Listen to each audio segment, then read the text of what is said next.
ஆகும் அப்படின்னு நான் நினைச்சேன். ஆனா அவங்க வந்து நம்ம ரொம்ப டக்குன்னு உடனே சொல்லிட்டாங்க, சர்வம் ஞானத்தை பத்தி நீங்க கொஞ்சம் சொல்லணும் அப்படின்னு சொன்னாங்க.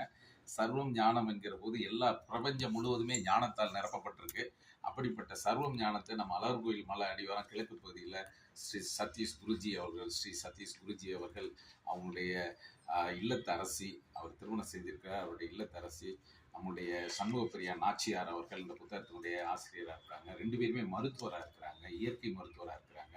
வந்தவங்களுக்கு மருத்துவங்கள் சிகிச்சை செய்கிறாங்க. இந்த மாதிரி அன்பர்கள் குணமானவங்க, அவர் மீது ஒரு பக்தி கொண்டவங்க. ஒரு கோயில் கட்டிக்கிட்டு இருக்கிறார், சிவன் கோயில் கட்டிகிட்டு இருக்காரு. அது சிவன் நடராஜருடைய சிலை. அவர் இளம் வயதிலேயே பார்த்தீங்கன்னா, இங்கே பார்த்தீங்கன்னா இந்த பக்கம் நடராஜர், இந்த பக்கம் பார்த்தீங்கன்னா விஜயாலயனுடைய அந்த படம் போட்டிருக்கிறாங்க. அந்த சோழ மன்னருடைய படம். எப்படிப்பட்ட படம்னா வீரத்தையும் சொல்றாரு. வீரம் இருந்தால் தான் பக்தி வரும், தெய்வத்தை வணங்க முடியும், துணிச்சல் இருக்கணும். கடவுளே வந்து சூலாயுதம் ஆயுதங்கள் எல்லாம் கையில் வச்சிருக்கேன்னு நினைக்கிறேன், அவங்க தீமையை அழிக்கிறதுக்காக. அதனால வீரம் என்பது கோழை இடத்தில் பக்தி வராது.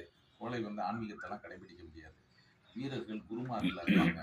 அந்த வீரர்கள் வந்து உள்ளத்துல வீரமாட்டம், வன்முறைக்கு போக மாட்டாங்க. அப்படிப்பட்ட வீரத்தையும் சொல்றாரு.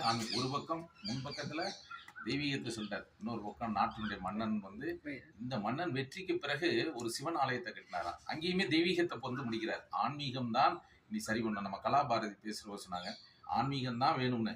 ஆனா அந்த புத்தகத்தை படிக்காம தொட்ட உடனே சொன்னாங்க, இந்த எந்திரன் படத்துல வர்றது மாதிரி படபடன்னு அவங்க புத்தகத்தையே வாசிச்சது மாதிரி ஆயிட்டாங்க.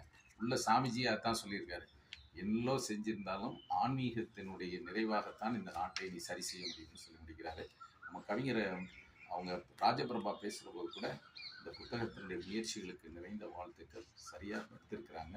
இந்த மாதிரியான ஒரு தலைப்புகள் எல்லாமே ஒன்னொன்று சிறப்பாக இருக்கிறது அப்படின்னு வாழ்த்து இருக்கிறாங்க. அதுபோல அவங்கெல்லாம் கவிஞர் பெருமக்கள்.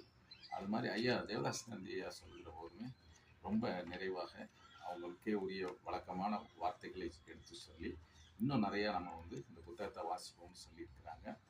இந்த ஞானிகள் உலகம் என்பது ஒரு புதிரானது, புரியாதது, புதுமையானது, இப்படி நிறைய சொல்லலாம். இந்த புத்தகம் ஒரு முயற்சியை எடுத்திருக்கிறது. அறிவை கொண்டு போய் சேர்க்கிற வடிவம், அது எந்த வடிவத்தில் இருந்தாலும் வரவேற்க கடமைப்பட்டிருக்கும். சச்சிதானந்த